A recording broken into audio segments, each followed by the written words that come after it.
Assalamualaikum warahmatullahi wabarakatuh. Alhamdulillahirabbil alamin wassalatu wassalamu ala asyrafil anbiya'i wal mursalin wa ala alihi wa sahbihi ajma'in. Subhanaka la ilma lana illa ma 'allamtana innaka antal alimul hakim. Rabbi shrah li sadri wa yassir li amri wahlul 'uqdatam min lisani yafqahu qawli. Amma ba'd. Alhamdulillah ala ni'matil Islam, alhamdulillah ala ni'matil iman, wa kafa biha min ni'mah. Alhamdulillah, segala puji bagi Allah Subhanahu wa taala. Siang hari ini kita kembali mendapatkan kesempatan dari Allah Subhanahu wa taala untuk meramaikan buminya Allah, untuk menghidupkan buminya Allah, untuk menjalani perkara yang karenanya Allah taala memaksudkan bangsa kita untuk ada dan berada serta tinggal di atas muka bumi ini, yaitu untuk nyari ridhonya Allah dan melakukan segala hal untuk ibadah kepada Allah Subhanahu wa taala.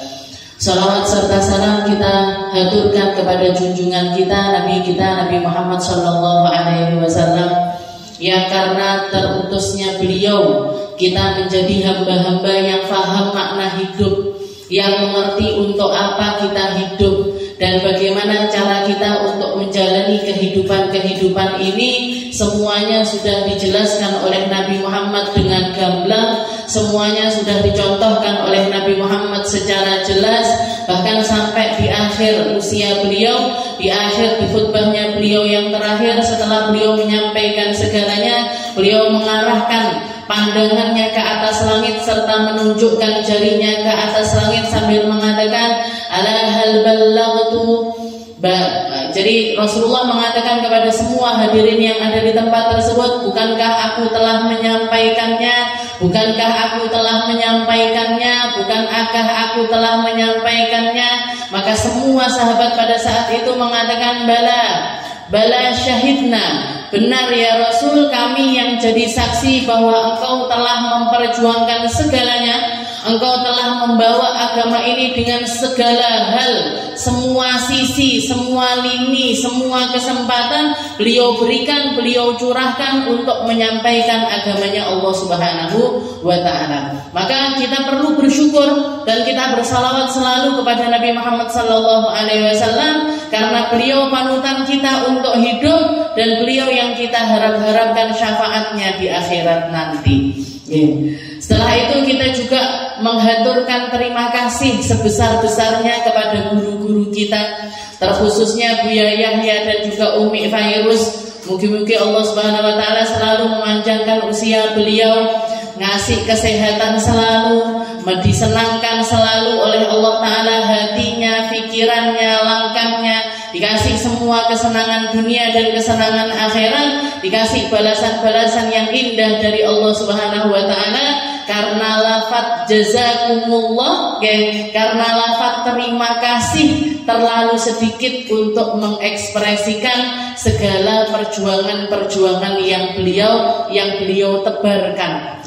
Tempat ini ada, tempat kita belajar, tempat anak-anak kita bisa belajar, tempat kita untuk nyari ilmu, tempat kita untuk nyari alur jalan menuju Allah Subhanahu wa taala. Kalau tidak diarahkan oleh guru-guru kita juga nggak ngerti mau bagaimana dan seperti apa mengamalkannya. Maka semuanya perlu disyukuri, semuanya perlu untuk kita introspeksi diri, semuanya perlu untuk kita selalu belajar menghidupkan segala hal yang kita miliki untuk kehidupan yang hakiki, untuk kehidupan yang hakiki. Karena sesungguhnya ketika pandangan kita melihat sesuatu yang baik, telinga kita mendengar sesuatu yang baik, langkah kita bawa ke tempat-tempat yang baik, harta kita salurkan di tempat-tempat yang baik, maka itu hakikatnya kita sedang memanjangkan usia semua hal tersebut, agar nanti di akhirat kita akan menemukannya kembali,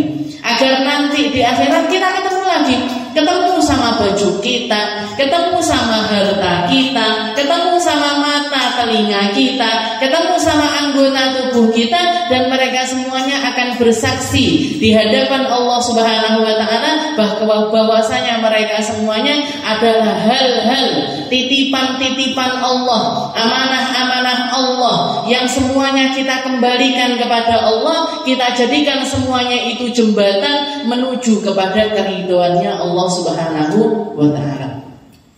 Kita masih berada di dalam kisah tentang Nabi Allah Adam. Memang kisahnya Nabi Adam ini salah satu kisah pertama dan utama yang harusnya menjadi pembelajaran bagi kita. Setiap dari kita perlu belajar dari Nabi Allah Adam. Bagaimana beliau kepleset, bagaimana beliau melakukan sesuatu yang satu kesalahan yang mungkin kita anggap sebagai kesalahan kecil, tapi ternyata di sisi Allah Ta'ala itu adalah sesuatu yang besar. Dan karena perkara tersebut beliau harus terusir dari surga, diturunkan oleh Allah Ta'ala keluar dari dalam surga untuk menghadapi setiap hal-hal yang penuh dengan ketidakpastian, yang penuh dengan kekhawatiran, yang penuh dengan ndak enak, yaitu di atas muka bumi ini. Makanya Allah Subhanahu wa taala mengatakan di dalam Al-Qur'an, fa'azzallahuma syaitanu anha fa'akhrajahuma mimma kana fihi wa qulna ihbitu ba'dukum li ba'din adu wa lakum fil ardi mustaqarrun wa mata'un ila hin. Allah Subhanahu wa taala menceritakan di dalam Al-Qur'an, fa'azzallahuma syaitan. Ketika Adam dan Hawa, ketika Sayyidina Adam dan juga Sayyidah Hawa terpeleset karena digoda oleh setan, fa'azallahuma syaitanu anha. Mereka berdua, beliau berdua ini terpeleset karena adanya godaan dari setan. Fa'akhrajahuma mimma kana fi. Maka mereka berdua harus mempertanggungjawabkan perbuatan mereka berdua dengan cara mengeluarkan kaki mereka dari dalam surganya Allah Subhanahu wa taala. Nabi Adam waktu itu tahu persis bahwasanya sebab musabab beliau makan buah khuldi itu karena digoda sama setan, karena terpengaruh sama omongannya setan, karena kena imbas dari hasutnya setan. Tapi ketika beliau pada akhirnya diusir sama Allah Ta'ala, beliau tidak protes sama sekali sambil mengatakan, ya Allah, kan bukan salah saya, yang goda saya loh setan, yang nyuruh saya loh setan, yang nuntun saya untuk melakukannya itu loh setan. Sama sekali kata-kata itu tidak keluar dari lisannya Nabi Allah Adam. Beliau tidak protes, beliau tidak membangkang, beliau tidak memilih untuk mengindahi atau menjawab dari perkataannya Allah Ta'ala ketika Allah Ta'ala mengusir beliau. Beliau hanya mengangguk sambil mengatakan, Rabbana dhalamna anfusana fa illam taghfir lana lanakunanna minal khasirin. Ya Allah, kami sudah zalim terhadap diri kami sendiri. Kalau bukan Engkau yang mengampuni kami, kalau bukan Engkau yang selalu merahmati kami, niscaya kami akan masuk di dalam golongan orang-orang yang menyesal. Kami akan jadi orang yang menyesal ya Allah kalau enggak Engkau ampuni. Kami akan jadi orang-orang yang terhina kalau Engkau tidak berkenan untuk menguncurkan rahmat kepada kami. Kita menemukan di dalam keadaan ini dua cara yang amat sangat berbeda dari perilakunya Nabi Allah Adam dengan perilakunya setan. Setan ketika Allah Ta'ala mengatakan, wahai iblis, kenapa kamu kok nggak mau sujud kepada Nabi Adam? Dijawab perkataannya Allah, disanggrahi perkataannya Allah, protes dia dengan cara kerjanya Allah Subhanahu wa Ta'ala. Dengan apa yang diinginkan oleh Allah Ta'ala, dia memilih untuk protes, dia memilih untuk membangkang, dia memilih untuk menjawabi apa yang dikatakan oleh Allah Allah Subhanahu wa taala sehingga double dosanya, sehingga double kekafirannya, sehingga double ganjaran yang ingin Allah taala timpakan kepada dirinya. Iblis itu dilaknat selaknat-laknatnya oleh Allah Subhanahu wa taala. Di setiap cerita di mana di situ menceritakan tentang iblis, pasti Allah taala mengungkapkan kemarahan kepadanya. Marahnya Allah taala bukan hanya karena dia tidak mau taat kepada Allah taala, tapi dia bukan hanya tidak mau taat, tapi juga protes sama ketentuannya Allah Subhanahu wa taala. Sedangkan Nabi Adam tidak sama sekali. Beliau memilih untuk mengakui kesalahannya. Memang saya salah. Memang waktu itu yang goda saya adalah iblis, tapi yang metik buah itu tangan saya, yang melangkah mendekati buah itu kaki saya, yang makan buah itu adalah mulut saya. Lalu beliau yang keluar cuman Rabbana dzalamna anfusana wa illam taghfir lana lanakunanna minal khasirin. Ini adalah doa awal, doa pertama yang pernah dipanjatkan oleh seseorang kepada Allah Subhanahu wa taala. Dari golongan manusia, doa pertama yang keluar dari lisan Nabi Allah Adam karena sebuah kesalahan yang beliau lakukan, beliau memilih untuk mengakui hal tersebut. Makanya ketika kita bermaksiat kepada Allah taala, ketika kita melakukan kesalahan, ojo kesusu nyalahne sapa-sapa, Bu. Salahkan diri kita dulu. Salahkan ketidakmampuan kita dahulu. Salahkan ketidakfokusannya kita dahulu. Salahkan kenapa saya sebelum kita menyalahkan orang lain. Ini yang dilakukan oleh Nabi Adam. Gak nyalahkan siapa-siapa, bahkan gak nyalahkan istrinya, bahkan gak nyalahkan Sayyidah Hawa. Goro-goro awakmu ngajak-ajak aku, boten. Gara-gara kamu ngambil buah itu, gara-gara kamu ngojok-ngojoki aku untuk begini dan lain sebagainya. Enggak sama sekali keluar dari lisannya Nabiullah Adam.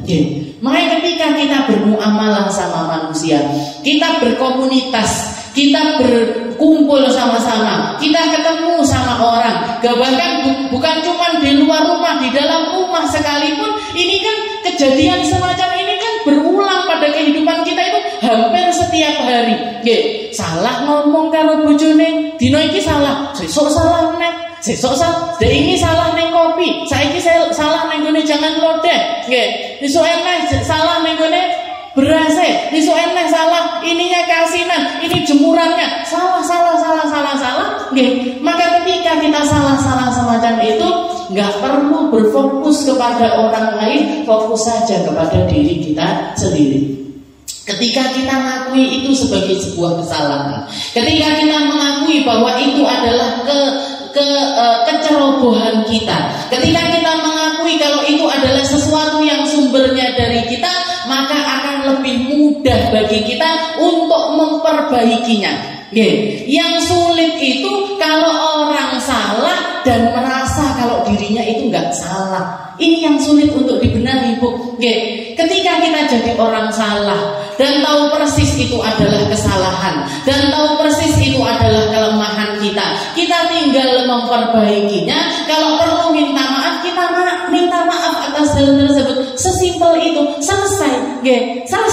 Tapi ketika kita melakukan kesalahan dan kita tidak merasa kalau kita itu salah, ini yang bikin masalah-masalah itu tidak kunjung selesai, tidak iso udar. Gimana mau udar? Wong kita sendiri nggak mengakui kalau benang itu ruwet. Jadi kalau misalkan kita nggak sadar, istilahnya kita melihat gara-gara kita ngambil benang ini, setelah itu ngambil benang ini, setelah itu ngambil benang ini, setelah itu ngambil benang ini, akhirnya ruwet dari siji. Tapi kita merasa itu duduk salahku, benang ini ruwet duduk salahku, ini yang salah orang itu, ini yang salah orang itu, ini yang salah orang itu. Maka masalah yang sebenarnya gampang sekali, tak terusurane sitok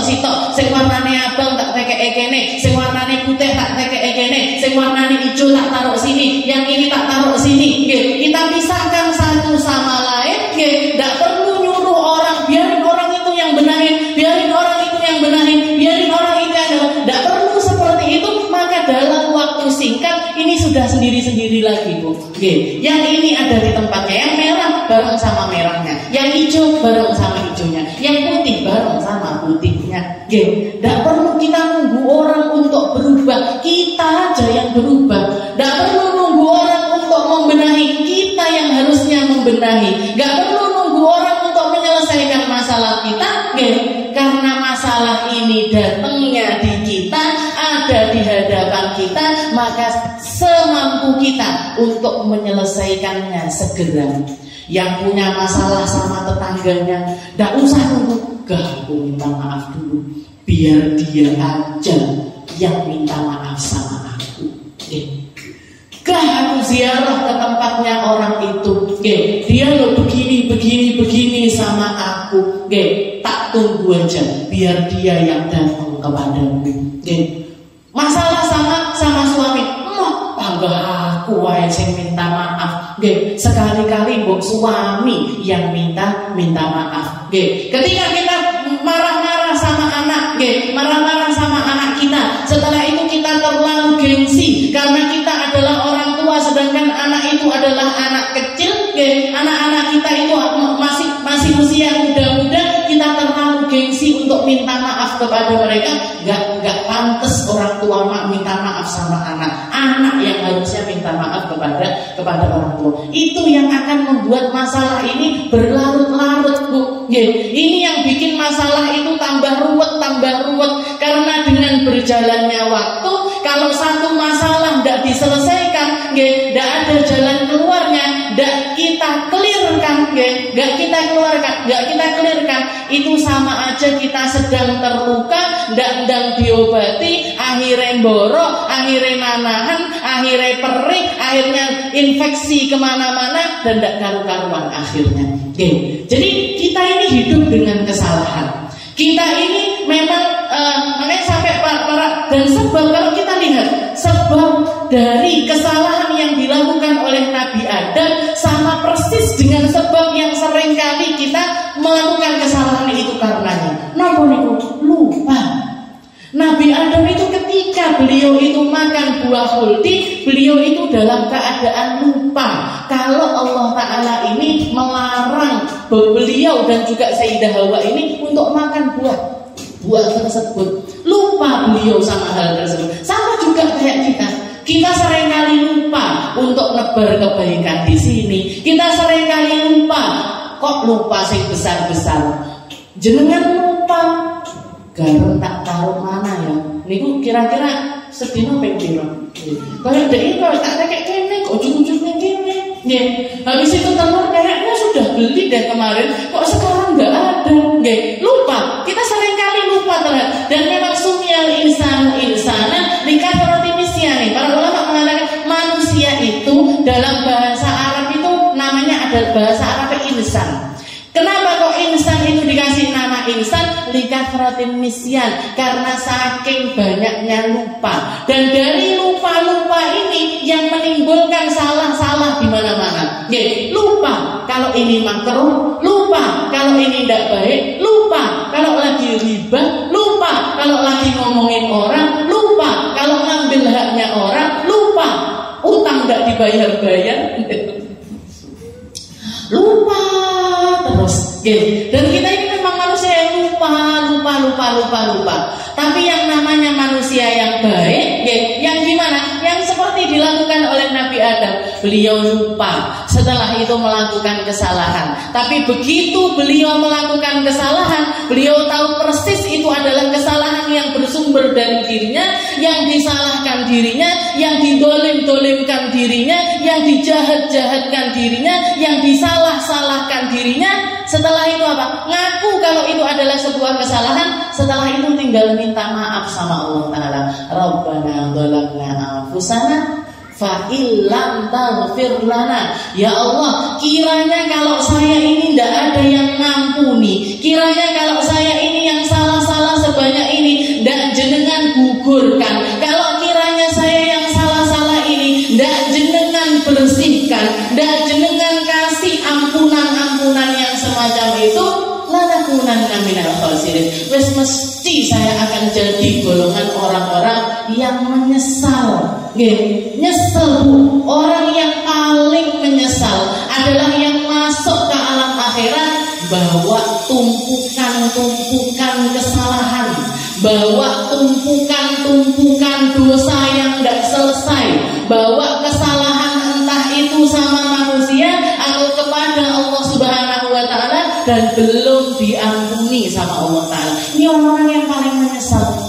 Apalagi kalau dosanya itu dosa-dosa yang besar-besar, dosa kufur kepada Allah Ta'ala, dosa tidak ngerti kalau itu adalah nikmat dari Allah Ta'ala, dosa tidak ngerti kalau kebaikan itu ada di mana-mana, tapi dia memilih untuk tidak mau mendengarkan, untuk tidak mau melihat, untuk tidak mau menyebarkan, untuk tidak mau ngambil langkah ke tempat-tempat tersebut. Ini orang-orang yang paling dolim.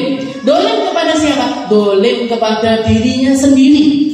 Dolim kepada dirinya sendiri. Makanya Allah Subhanahu wa Ta'ala mengatakan di dalam Al-Quran, "Faman adlamu mimman dzukira bi ayati." Oh, siapa kiranya? Katanya Allah Ta'ala, siapa hamba-hamba yang sekiranya itu paling dolim di sisi Allah Ta'ala ini yang mana? Limimman dzukira bi ayati, mereka-mereka yang diingatkan terhadap setiap ayat-ayat Al-Quran, terhadap setiap bukti-bukti kemahakuasaannya Allah Ta'ala, kepada setiap hal-hal yang datangnya dari Allah Ta'ala, fa'aradu anha, tapi dia memilih untuk berpaling dari hal tersebut. Tahu mata ini dari Allah, tapi seringkali dipakai melihat yang tidak benar, dipakai untuk meremehkan orang, dipakai untuk merendahkan orang, dipakai untuk menganggap dirinya ini, kacamata dirinya ini, saya yang paling, saya yang punya, saya yang tinggi, saya yang berderajat, saya yang perlu untuk dihormati. Padahal mata ini dari Allah, pandangan ini dari Allah. Kalau kita merenungkan ayat-ayatnya Allah Ta'ala, mana yang dari kita ini, mana yang punya kita ini, mana yang kemampuannya kita ini, mana? Tidak ada, Bu. Semuanya punyanya Allah Subhanahu wa Ta'ala. Tapi orang-orang seringkali fa'aradu anha, mereka memilih untuk berpaling dari ayat-ayatnya Allah. Diperdengarkan ayatnya Allah, pilih tidak rumah diundang ke tempat-tempat yang mengingatkan tentang Allah, milih untuk tidak datang. Makanya orang-orang, istilahnya orang-orang nanti ketika di hari akhirat ketika di hari akhirat semuanya dipanggil satu persatu sama Allah Ta'ala, dan di hari tersebut tidak akan ada seorang pun yang alasannya itu diterima sama Allah. Orang-orang miskin menghadap kepada Allah Ta'ala, ditanya sama Allah Ta'ala, kenapa kamu tidak sholat, kenapa kamu tidak ibadah, kenapa kamu tidak taat. Kalau kita lihat berapa banyak orang miskin memilih di dalam keadaan miskinnya itu jadi hamba-hamba yang durhaka kepada Allah Subhanahu wa Ta'ala. Repot nge-grab orang usah Jumat, repot ngambil orderan orang usah sholat jamaah. Sampai yang ada lagunya nih mungkin subuh, kesiangan, duhur, kerepotan. Semua waktu sholat repot, semua waktu sholat dia nyari alasan gimana caranya untuk tidak sholat. Alasannya bekerja, alasannya nyari nafkah, alasannya sulitnya ekonomi, alasannya karena ini dan lain sebagainya. Datang dia mengatakan di hadapannya Allah Ta'ala, kenapa kamu tidak ibadah, kenapa kamu tidak taat, kenapa kamu tidak sholat, kenapa kamu tidak melakukan ini itu dan lain sebagainya. Maka mereka mengatakan, ya Rabb, syawalatna faqratuna, ya Rabb, sesungguhnya yang bikin kami repot, yang bikin kami sibuk ini karena kami orang-orang yang terlampau miskin, ya Allah. Kami ini orang-orang yang terlampau miskin. Seharian kami pakai untuk kerja, dan kerja dengan hasil-hasil yang sangat minim sekali. Apa yang kami dapatkan hari itu kami makan juga untuk hari itu, ya Rabb, sehingga kami tidak punya kesempatan untuk melakukan ibadah. Maka didatangkan Nabi Allah Isa. Didatangkan Nabi Isa. Kamu sama Isa fakiran mana? Kamu sama Nabi Isa mana yang lebih miskin?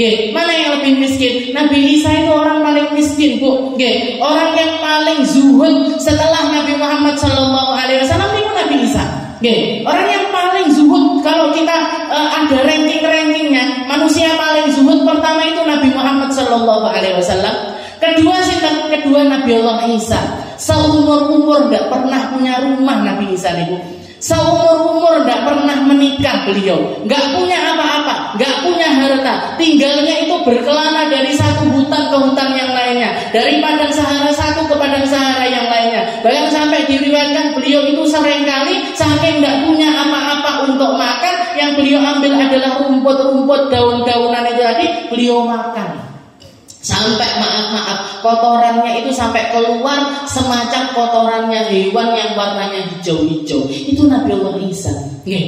Karena apa? Karena saking miskinnya.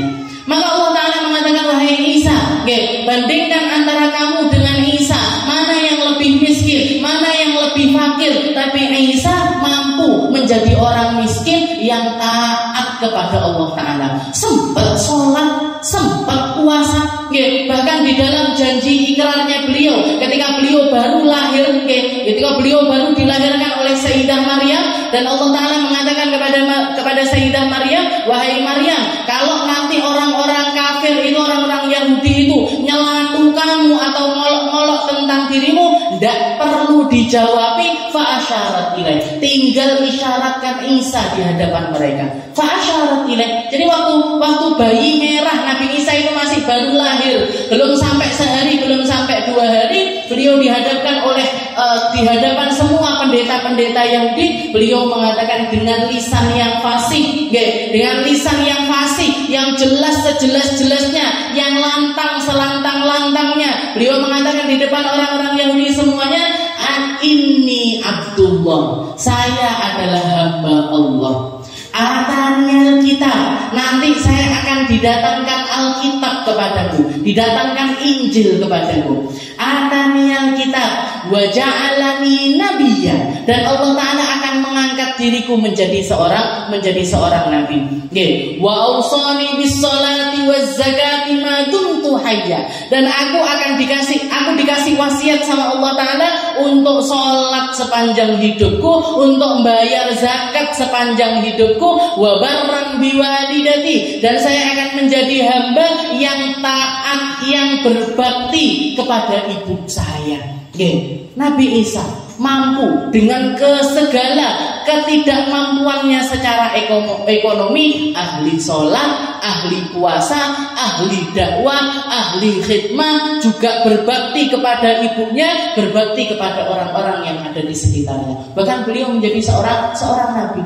Jadi tidak ada, akhirnya apa? Orang miskin ini tadi gimana? Masuk ke dalam neraka. Datang lagi satu orang mengatakan, kenapa kamu tidak patuh, kenapa kamu tidak taat, kenapa kamu tidak melakukan kebaikan-kebaikan? Katanya dia, syaghalatna ghina'ana ya Rabb, yang bikin kami ini repot karena saking banyaknya kekayaan kami ya Allah. Saking banyaknya kerja sana, kerja sini, kerja, bikin perusahaan ini, punya harta sekian. Hari-harinya itu mulai dari pagi sampai petang, kerja. Turu sediluk kerja nek, sampai tidak sempat ngopeni anak, tidak sempat ngopeni bojo, tidak sempat ngopeni orang-orang yang ada di sekitar, tidak sempat canda tawa dengan orang-orang yang ada di, bahkan tidak sempat untuk melakukan ibadah-ibadah kepada Allah Subhanahu wa Ta'ala. Ketika dia mengatakan yang bikin kami repot ini kekayaan kami ya Rabb, tidak sempat kita ibadah karena saking banyaknya harta yang kami miliki. Didatangkan siapa? Didatangkan Nabi Allah Sulaiman. Ini Sulaiman, putra dari Nabi Allah Daud, raja, anaknya raja. Jadi beliau itu adalah seorang raja, mantan pangeran. Kamu itu mantan siapa? Mantan pangeran dari mana? Raja ala mana? Seberapa banyak hartamu? Seberapa banyak kekuasaanmu?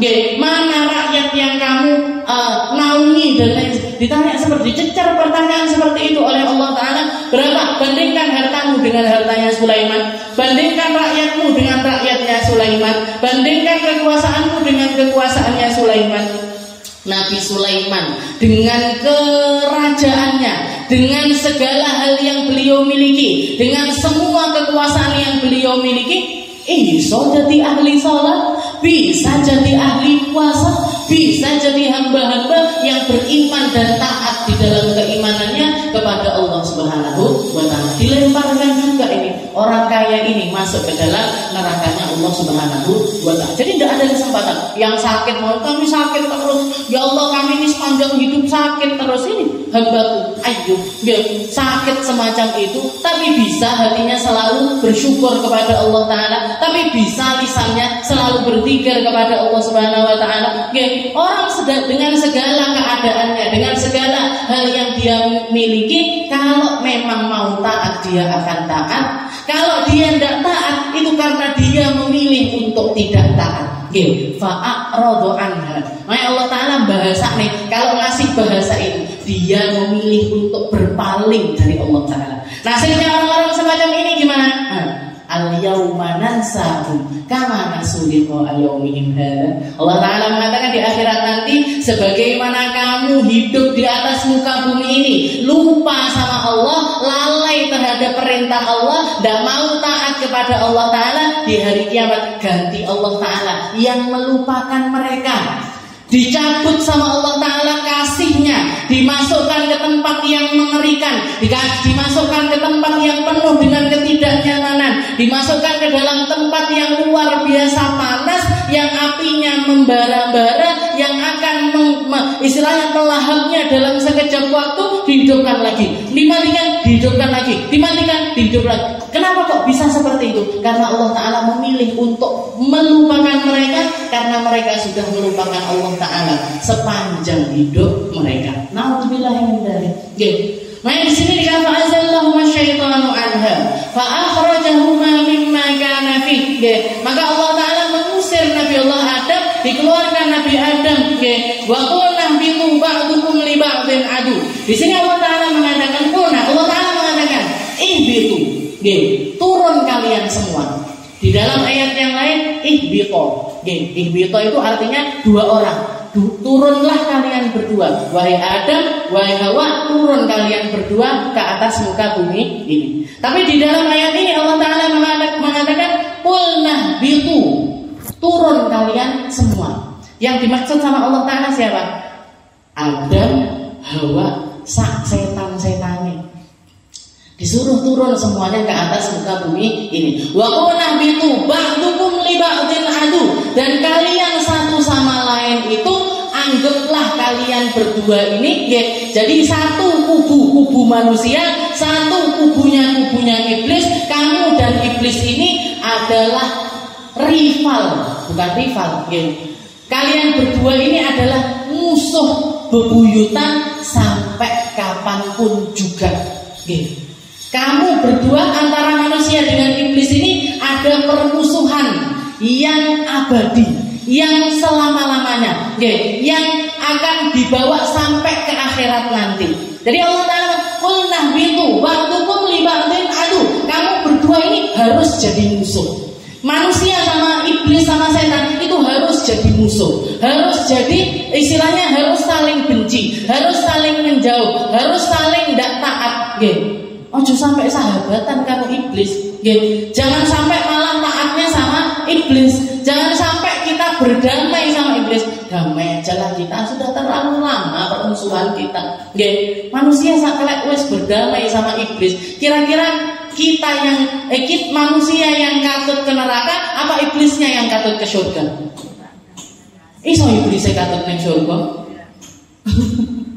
Iblis itu sudah bikin perjanjian sama Allah Ta'ala, la'uhwiyannahum, akan kami sesatkan mereka ya Allah.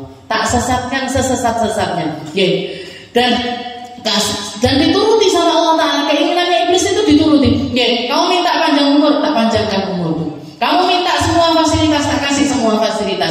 Kamu minta semua hal yang kamu pakai untuk bisa goda anak-anak Adam, tak kasih semuanya. Dikasih semuanya sama Allah Ta'ala, tapi dengan catatan mereka nanti di akhirat wes tidak ada kesempatan untuk masuk ke dalam surganya Allah Subhanahu wa Ta'ala. Jadi kalau kita perlu untuk punya musuh, satu-satunya musuh yang perlu untuk kita jadikan musuh itu setan, Bu.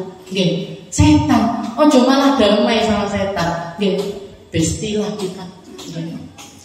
Setan lingkuh neng dia melok lingkuh neng kono. Setan mau ngombe apa dia melok ngombe neng kono. Nggih, setan merusak di mana-mana melok tak dukung tak dukung. Pakai apa? Nah, ini tak keluarkan biaya buat kamu bikin perpecahan di sana, buat kamu bikin kerusakan di sana, buat kamu bikin anak Adam satu sama lain saling benci dan lain sebagainya. Ini kan berarti apa? Ya bestine setan ini. Nggih, donaturnya setan dia.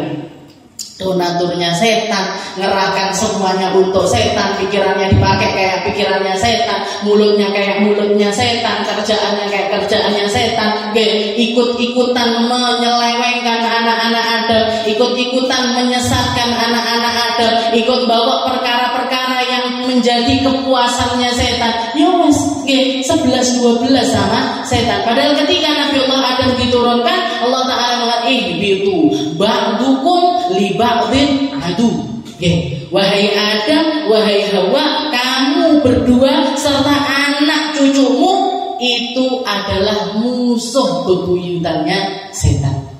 Kamu harus menjadikan dia itu musuh. Kamu harus jauh. Kamu sudah tahu triknya setan. Kamu sudah tahu cara jalan kerjanya setan. Jangan kamu ulangi lagi kesalahan yang telah kamu lakukan. Dan dikatakan Nabi Adam itu begitu tuh diturunkan sama Allah Ta'ala ke atas muka bumi ini selama lebih dari 300 tahun, pandangan matanya itu nggak pernah berani melihat ke atas langit. Ketika ditanya sama anak-anaknya, kenapa 5 ya Adam? Kenapa wahai Nabi Adam? Kenapa kok jenengan itu nggak mau ngangkat kepala ke atas langit? Katanya Nabi Adam, istahyaitu min rabbi.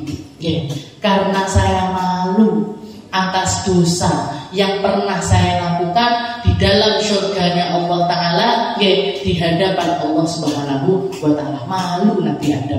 Awak ini salah, yo panggang yo panggang belum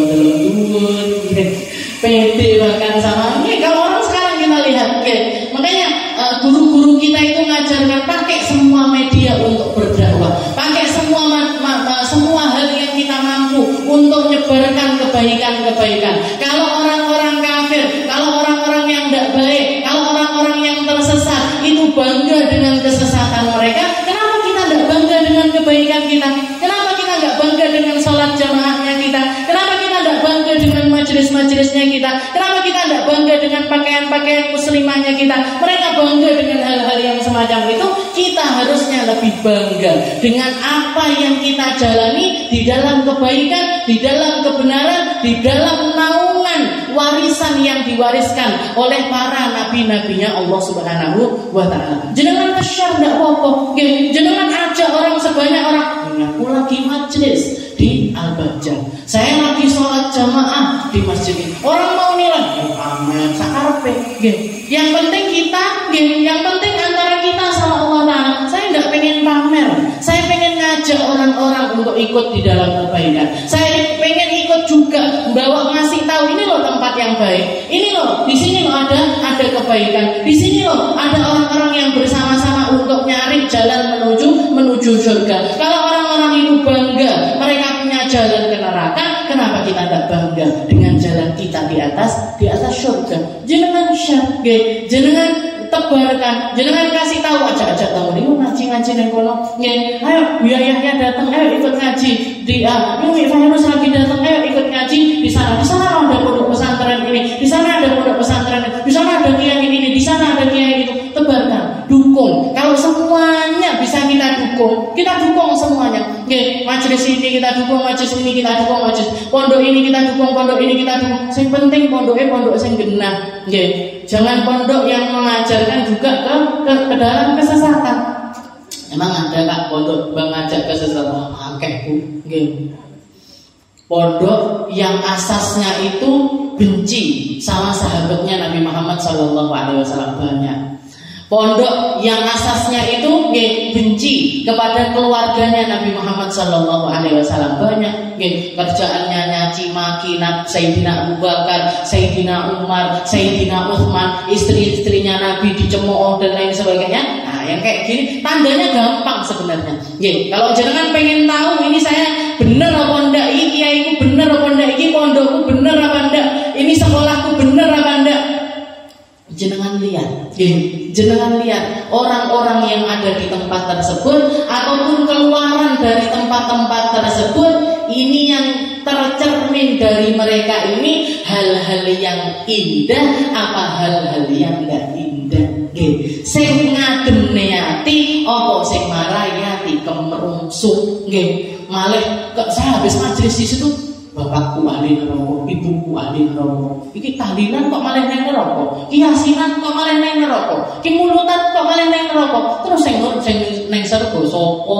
Nggih. Lek kabeh nang neraka sing nang surga sinten?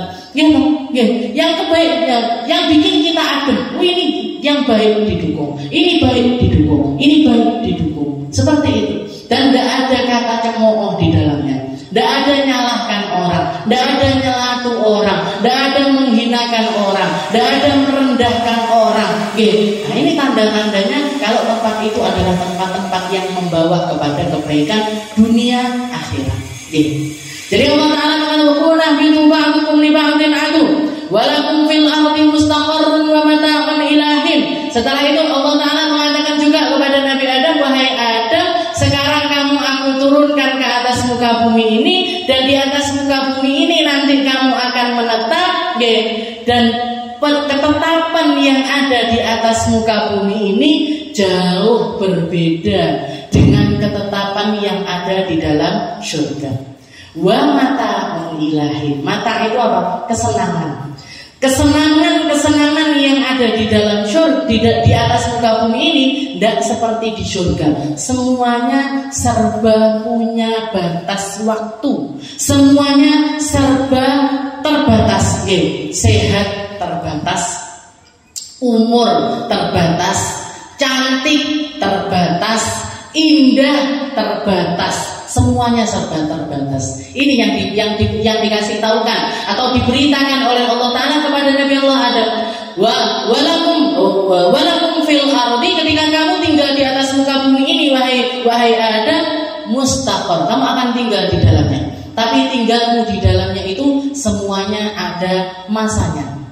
Dan semua sifatnya seperti itu. Kamu di surga, kamu di dalam surga, tidak ada iri-irian. Tapi di atas muka bumi ini ada iri-irian. Kamu di surga, tidak ada cemburu-cemburuan. Di atas muka bumi ini penuh dengan kecemburuan.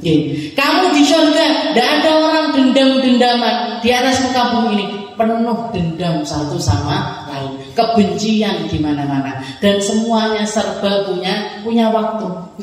Kita jenengan misalkan beli mobil baru, datang bagus, indah, mesinnya apik, dalamnya apik, joke apik, kursinya apik. 10 tahun kemudian kira-kira wis lewat nek kene mesine iki angkine bocor, ikine gini, kursinya jebol dan lain sebagainya. Rumah juga gitu. Jangan bangun rumah pertama indah, bagus, cetek api, warnanya padan ini dan lain sebagainya. Setahun kemudian dimakan sama panas, dimakan sama dingin, lumutan di sini, melumutan di sini, bocor sini, bocor sini. Itu memang hakikatnya dunia itu semuanya. Kok itu? Kita aja, kita manusia, kita ketika lahir di dunia, lahir ini bersih, gitu. Pokoknya orang sekarang kalau niku promosi skincare niku pipi bagaikan kulitnya bayi, karena kulitnya bayi kan api-api, gitu, mulus-mulus, tidak ada yang jerawatan dan lain sebagainya.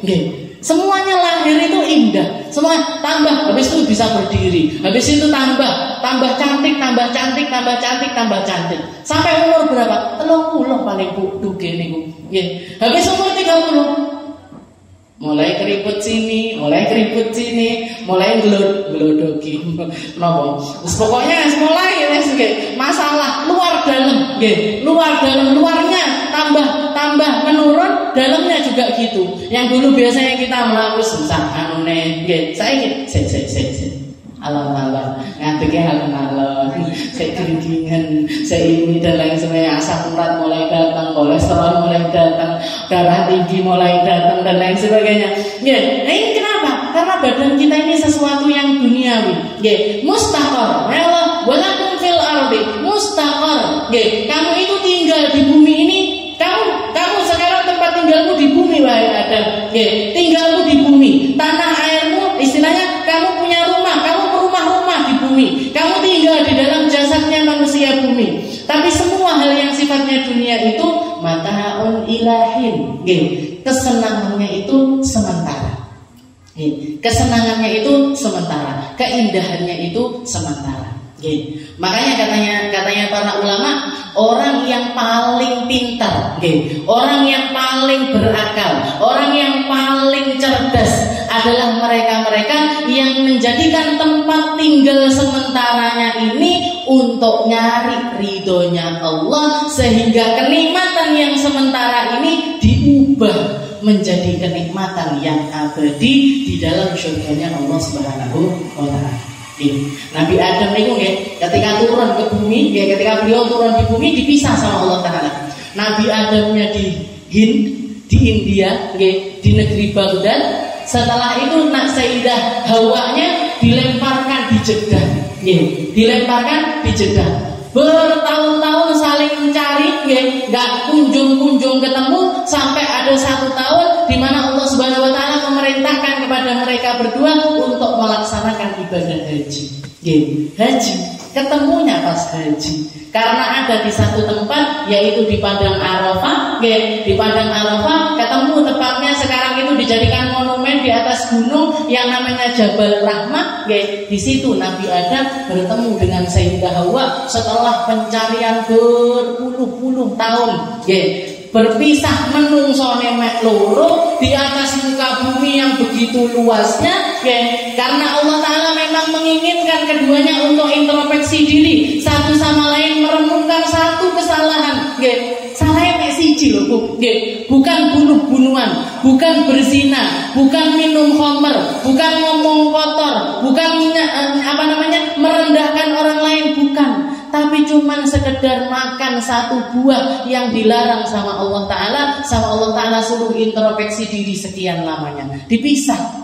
Nabi Adamnya di India, Sayyidah Hawanya di Jeddah.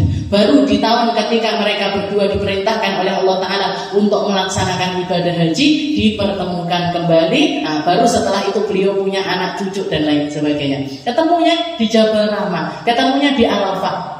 Makanya setelah itu ibadah mabit di Musdalifahnya berdua, mabit di Minanya juga berdua. Tapi belum ada syariat lempar jumroh, dan lain sebagainya, belum ada. Tawaf sudah ada, tapi sa'i, itu baru ada setelah zamannya Nabiullah Ibrahim. Tapi semua nabi itu haji, tapi tidak ditulis haji Adam, haji Nuh, haji Idris, ini baik. Semua nabi itu berhaji. Yang belum haji cuma satu, yaitu Nabiullah Isa.